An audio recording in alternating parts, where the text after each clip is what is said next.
Hello વિદ્યાર્થી મિત્રો, welcome to YouTube channel D solution. આજે આપણે જોવાનું છે ધોરણ 6નું સામાન્ય જ્ઞાન જીકેનું પેપર 40 ગુણનું છે. એ આજે આપણે જોવાનું છે. વિડીયો ગમે તો લાઇક કરજો, શેર કરજો, કમેન્ટ કરજો અને તમારા બીજા વિદ્યાર્થી મિત્રો સુધી પણ પહોંચાડજો, જેથી કરીને દૂરના વિદ્યાર્થીઓ ભણી શકે અને આ પેપર પણ તમારા બીજા મિત્રો સુધી પણ પહોંચાડજો. ચાલો તો કેવું હતું પેપર એ જોઈ લઈ. જવાબ આમાં નથી આપતો, તમે નીચે કોમેન્ટમાં જણાવજો. બરાબર, જે કોઈ વિદ્યાર્થીને સાચું સોલ્યુશન ખબર હોય તો પરફેક્ટ એક પ્રશ્ન નીચે કોમેન્ટમાં જણાવજો, એટલે હું પિન કરી દઈશ. બરાબર, ચાલો તો પ્રશ્ન 1 છે, વિકલ્પ 8 માર્કના છે. બધા આપ્યા છે. એમાં પહેલો છે કે ગુજરાતમાં નર્મદા નદી ઉપર કયા સ્થળે બંધ બાંધવામાં આવ્યો છે. બરાબર છે, એને તમારે જવાબ આપવાના છે. ચાલો પછી MCQ છે.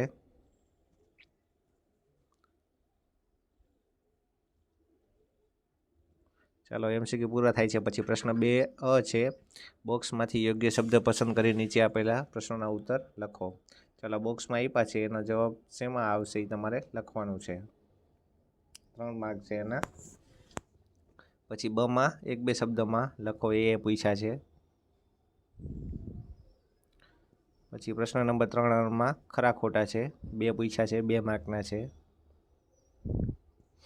પછી બમાં જોડકા જોડો છે અને બ સાથે જોડવાના છે. બરાબર, 2 માર્કના છે. પછી કમાં એક શબ્દ ખાલી જગ્યામાં લખો કે એમાં પેલું છે કોઈને ભેટ તરીકે આપવા માટેનું ફૂલનું ઝુમખું, તો એને શું કહેવાય.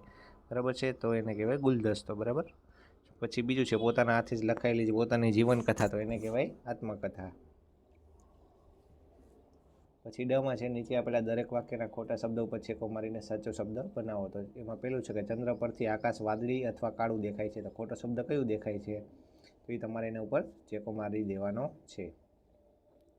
ચાલો પછી પ્રશ્ન 5માં છે કે ભારતના દરેક રાષ્ટ્રપતિના ચિત્રને ઓળખીને તેમના નંબર આગળ બોક્સમાં લખો. બરાબર છે. ચાલો એમાં પહેલા નંબરના કયા છે, તો એ લખવાના છે. જો 3જા નંબરના અબ્દુલ કલામ છે, તો અબ્દુલ કલામમાં તમારે તગડો લખવાનો છે. 4થા નંબરમાં છે દ્રૌપદી મુર્મુ, તો દ્રૌપદી મુર્મુ લખવાનો છે. બરાબર, એવી રીતના પહેલા નંબરના છે કે ઝાકિર હુસેન. બરાબર છે. બીજા નંબરના જ્ઞાની જેલસિંહ છે. ચાલો બમાં જોડકા છે. બરાબર, તો જોડકા પણ તમારે લખવાના છે.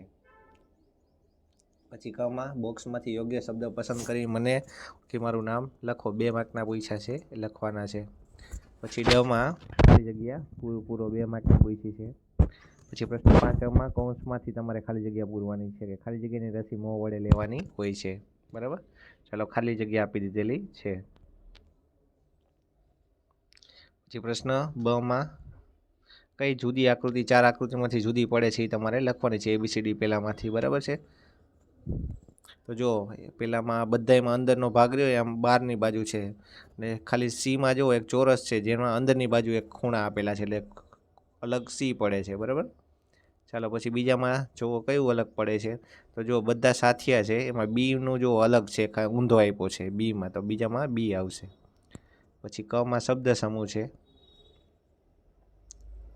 ચાલો તો અહીંયા તમારું આ પેપર પૂરું થાય છે. વિડીયો કેવો લાગ્યો તે કોમેન્ટ કરજો અને બીજા વિદ્યાર્થી મિત્રો સુધી પણ પહોંચાડજો, જેથી કરીને દૂરના છેવાડાના વિદ્યાર્થીઓ સુધી આપણો વિડીયો પહોંચી શકે અને તેઓ પણ ભણી શકે. વળી પાછા મળશું નવા વિડીયોમાં. ત્યાં સુધી જોતા રહેજો આપણી ચેનલ ડી સોલ્યુશન.